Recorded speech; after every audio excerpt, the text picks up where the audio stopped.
believe it's Brian. I'm here with Ron Paul, Youth for Ron Paul rally at UCLA, obviously for Lions and Liberty. So we're going to check it out, see how the people react. Obviously it's a big turnout. The event's sold out.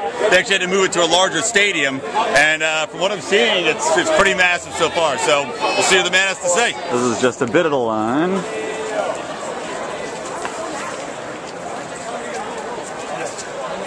Is everyone walking this way registered Republican?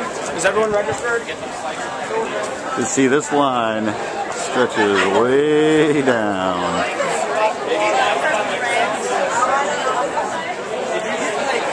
The ticket to get in, and it means absolutely nothing. This gentleman here, this is John Paul Colangelo, big supporter of Ron Paul, got in with no problems. No problem. Skipped the entire line. On the waiting list. On the waiting list. By myself. The waiting list line was enormous, though. It wrapped all the way around the stadium. It had to be at least, honestly, like 8/10 of a mile long. So it was like pretty long. Yeah, it's about the same for the other one, too, for the tickets list. We got in pretty quick, though. I mean, they just followed us right in. It was no problem. Yeah, well. And then I waited here for 15 minutes on these cold bleachers for the people that had tickets to catch up to me. I had to, wait, the person on the waiting list had to save the seats for the person with the tickets. Never trust the system. Never trust the system. It's also known that it does not take a majority to change the country. You need an irate, tireless minority, as Samuel Adams once said, to start brush fires of liberty in the minds of men. And this is what's happening today. It is a huge brush fire going on across this country.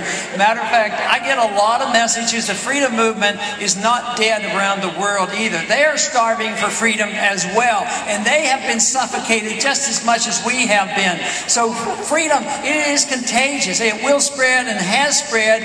And it is an opportune time for us like never before, because the failure is staring them in the face. The foreign policy is a failure, the monetary policy as well as the economic policy. Something has to give, but it won't come automatically. Matter of fact, if we do nothing, I'm afraid that those who believe in big government and power, they're arguing over power today. That's what they're arguing over. Will it be the power brokers on the Republican side or the Democratic side? That's what the whole argument's about. But it's a power struggle. We have to change that debate. We have to change it to those who believe in big government and tyranny, and those of us who believe in liberty and freedom for the individual.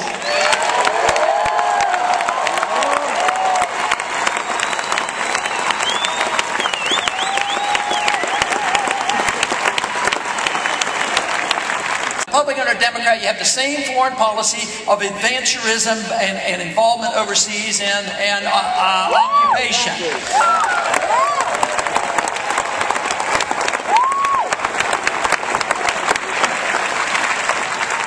So the real solution today is for us, and you especially, a younger generation, to decide, look, it's time to change our foreign policy. Why don't we look at the Constitution? There's no authority for us to occupy other nations and tell them what to do. Yeah! Woo! There's no authority in the Constitution for the executive branch, in particular the president, to go to war without permission by the Congress and without a declaration of war. Yeah!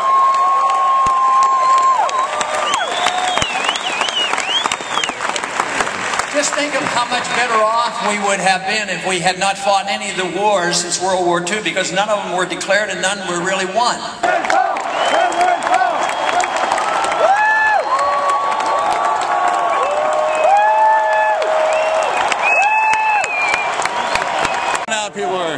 Everybody's streaming out now. It's a powerful speech.